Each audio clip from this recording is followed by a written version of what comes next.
Come all ye moonshiners and listen to me.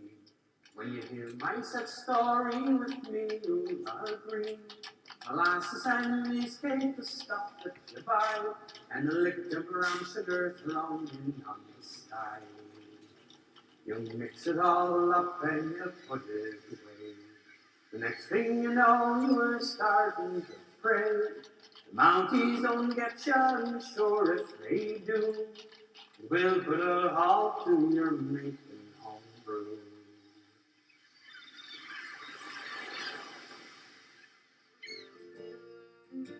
Moonshine. It's illegal, it's illicit, it's intoxicating. And some say it's even dangerous. Despite its bad boy reputation, Moonshine has had a long love affair with the people of Prince Edward Island. For generations, every special occasion, be it wedding, funeral, or holiday, included the customary bottle of shine. Attempts to abolish it have failed, and the art of making shine remains entrenched in island life.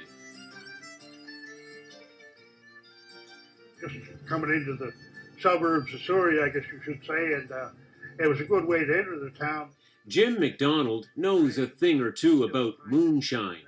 Although he has long since quit drinking, McDonald made shine for 25 years, and he wasn't alone. There was a bootlegger, I think he was as famous. We used to call him Mr. Moonshine a lot of the time. We're getting close to a house here now. He was our favorite bootlegger. He always had good stuff. This street was fairly famous for moonshine when I was growing up. The father and quite a few sons lived here, and anyway, they were all in moonshine, and it was a way of life for them, and it was a benefit to the town. A lot of people in the town, anyway. There was nobody looked down on people that bootlegged. Although McDonald made his living farming and fishing, on the side he liked to make a little shine. Moonshine is made by heating sugar or molasses, water, and yeast. This is called mash. The condensation that forms goes through copper tubing and is then cooled. Some say shine tastes like tequila. A lot of times, 4 o'clock in the morning, I'd crank up the still. See, it took about 2.5 hours to run off. To a little over I got a little over a gallon and 2 quarts basically out of a run. In 1963, I rolled in a new still. It was new to me. It was electric. The ones before there were just the ordinary plain old stills. I put it down my basement, but I filled it too full. And anyway, it was going for an hour and a half, and I thought it was getting bigger. I wasn't sure, but it looked to be swelling. And I heard a rumble. And I went back down the basement, and it was nothing but steam, and there wasn't a bit of tile left in the ceiling at all. She cleaned the whole laundry room, so I had to rebuild the laundry room again. The island's love affair with moonshine blossomed during Prohibition in the early part of the 20th century. That's when the manufacture, sale, transport, and consumption of alcohol was prohibited. Prince Edward Island provided its fair share of illegal liquor to the criminal gangs of the United States. The famous rum-running schooner Nellie J. Banks carried regular loads of booze down the coast. During Prohibition, islanders became masters of making their own hard stuff, especially moonshine. Well, the ban on alcohol in Prince Edward Island was legislated in 1900, and it lasted for 48 years, the longest of any of our jurisdictions in Canada. Before the ban on alcohol, Charlottetown in 1897 had something like 140 legal establishments where you could buy liquor. When alcohol was banned, many of them simply went underground. These underground bars, known as bootleggers, sprung up all over the island during Prohibition. Most had a casual atmosphere where you could drink in the company of people you could trust. One of the reasons the ban on alcohol lasted longer than any place else in Canada was because it was so easy to get a drink.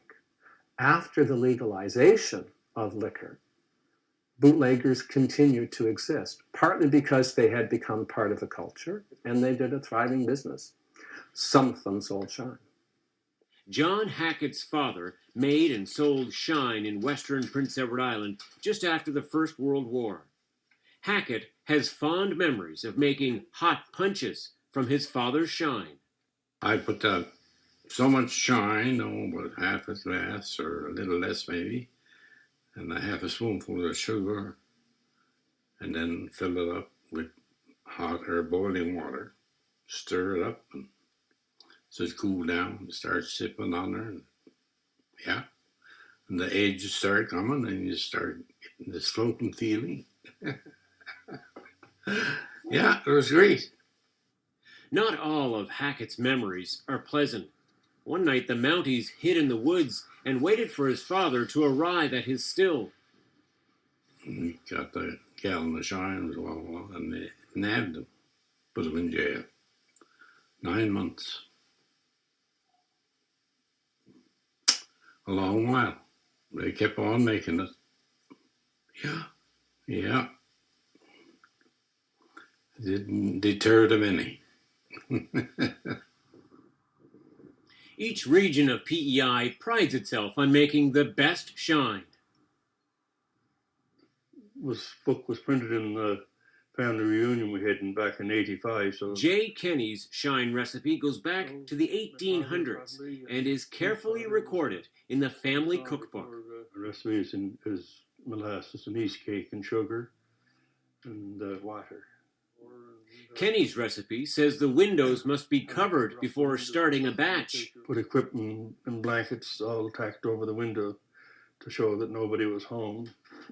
Once the heating has started, it's advisable to blow the end of the pipe or worm, be sure it is free of all obstructions. Note, failing to do this result may the entire apparatus blowing up. But people would often hide their stills outdoors in the neighbor's woods. Dig a hole and bury it. You might forget where it is. But hiding it in the neighbor's woods, sometimes the neighbor would find it and he'd get pissed off and either keep it or hide it again, and you may never find it.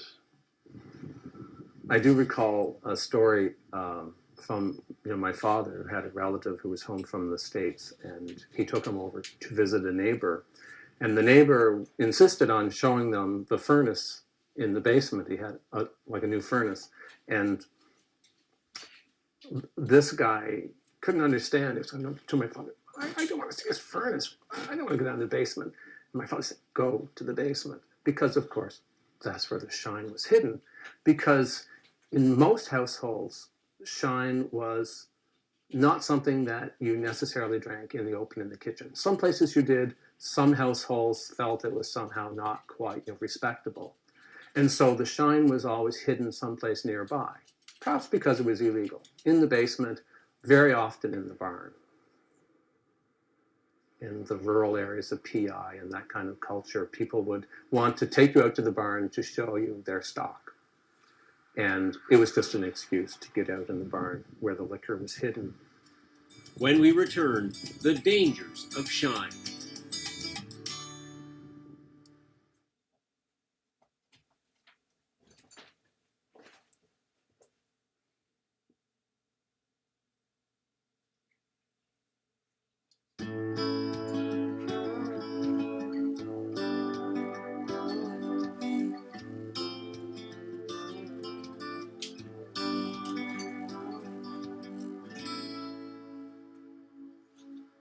In the 1960s, homemade stills could be found almost everywhere on Prince Edward Island. Barns, sheds, woodlots, basements, you name it. And if you didn't make your own shine, you could always depend on a bootlegger for your supply. Ernie Goody ran a large-scale moonshine operation for 20 years. I used to make shrimp moonshine. Me and my buddy, we just called him Bob. I'm not going to give the last name. We used to run some weeks 1,000 pints a week. And some weeks it would just run to half. When we were drinking, we cut it down to half. We drank. We were both alcoholics.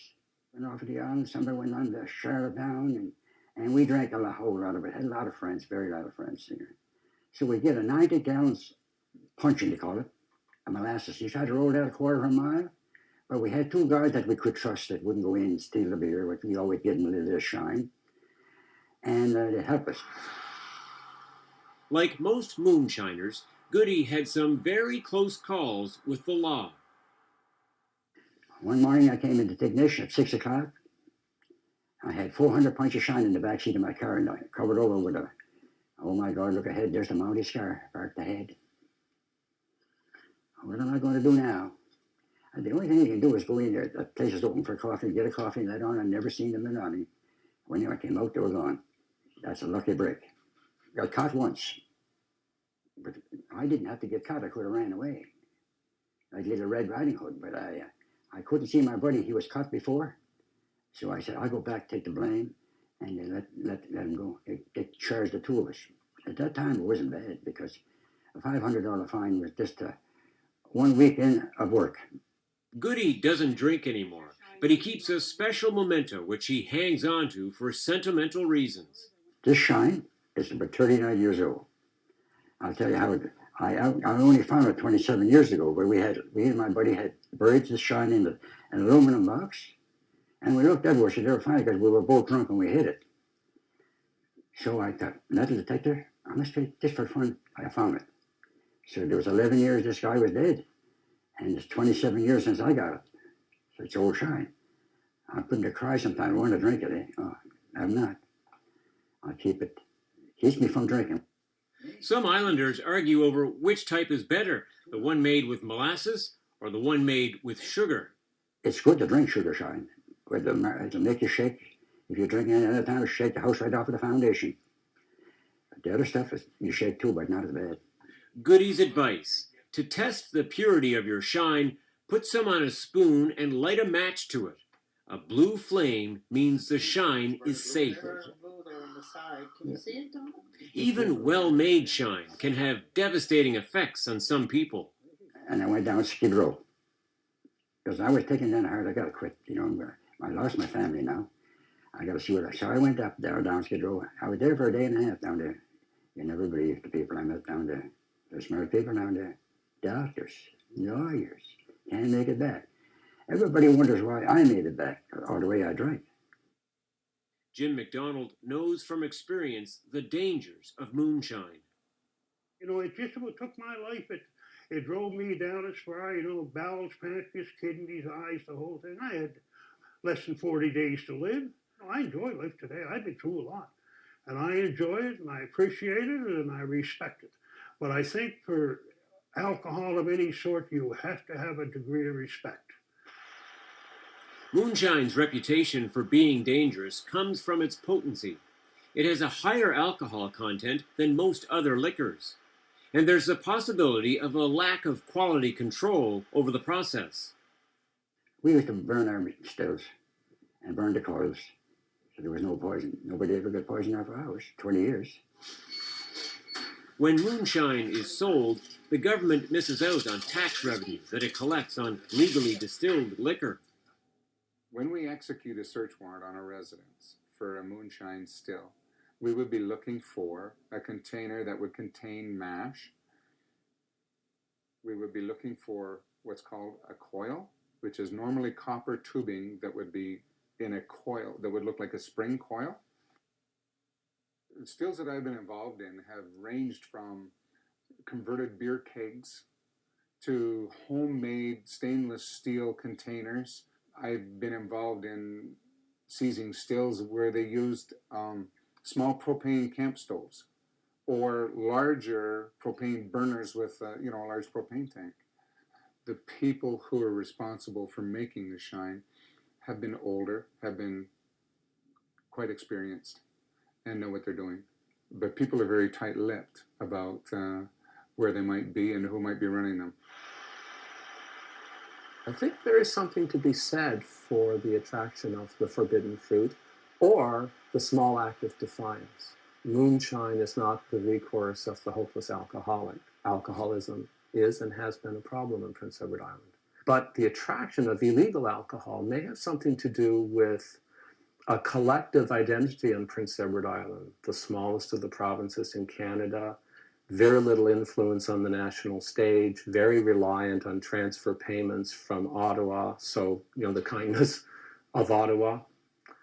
And maybe to tweak authority a little bit, to do a small act of defiance is in a way an assertion of your pride or independence.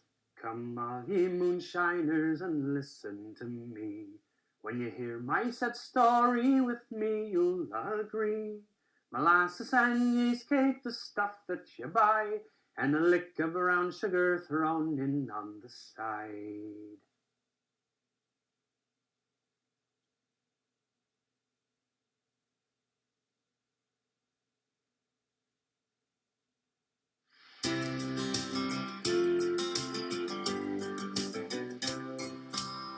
Up until recently, Islanders have enjoyed their shine in private or amongst trusted friends.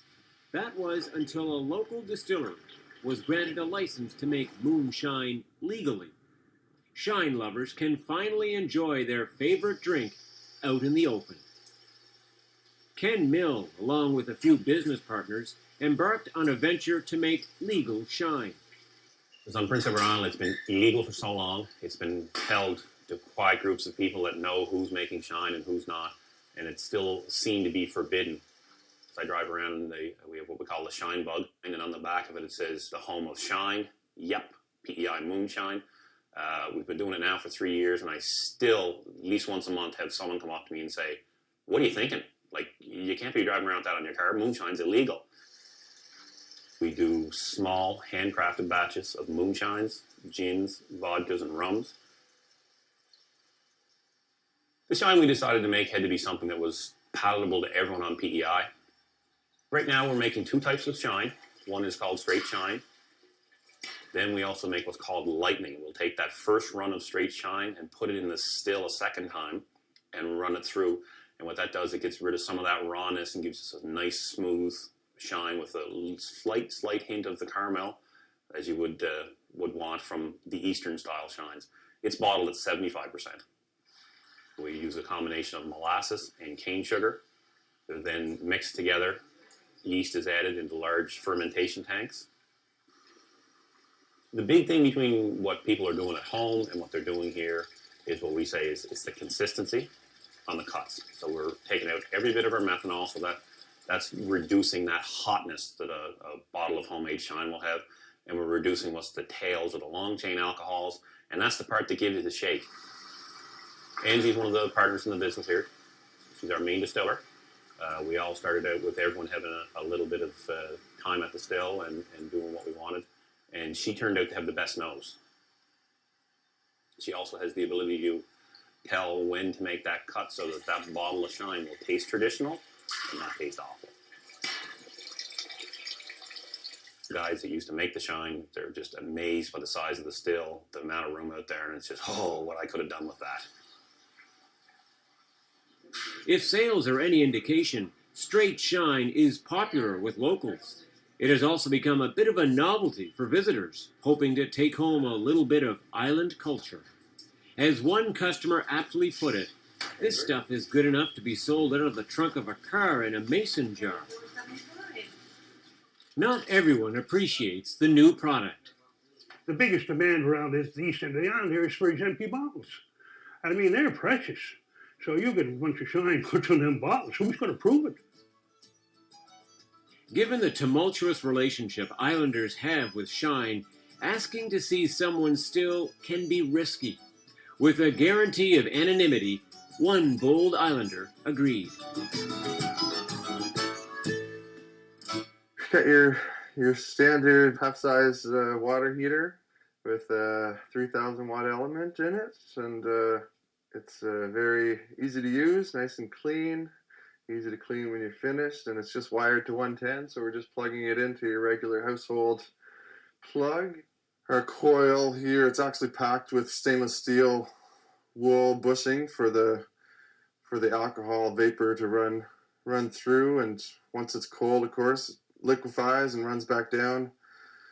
That's about it. When everything is ready and the alcohol is at its boiling point, you can start taking off the alcohol. Not too quickly. Want to get a good quality and about 2 or 3 drips per second, and then let it run for hours on end. Moonshine is up against some pretty stiff competition these days, as old fans die off and new drinkers favor trendier tastes. And it's partly because the trends in our culture are moving away from the rural areas. There's a widening gap between the country and the city, and an urban culture in PEI is closer to an urban culture of the larger North America. And if young people today, who are mostly living in an urban or in urban kind of environment, if they turn their backs on the whole idea of moonshine as kind of a hillbilly thing, then it will die out. I would not want to be a moonshiner's wife. You can see plain she's got a terrible life.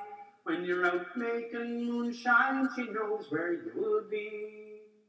And when you get home, there'll be wings on the breeze. Moonshiner, moonshiner, you're never at ease. You never can do all the things that you please. You know very well what you're doing is wrong.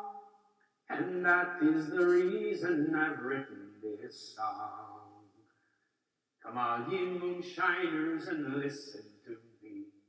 Stop making moonshine and you will be free. Stop making moonshine before it's too late. Now you've heard the story of the moonshiner's fate.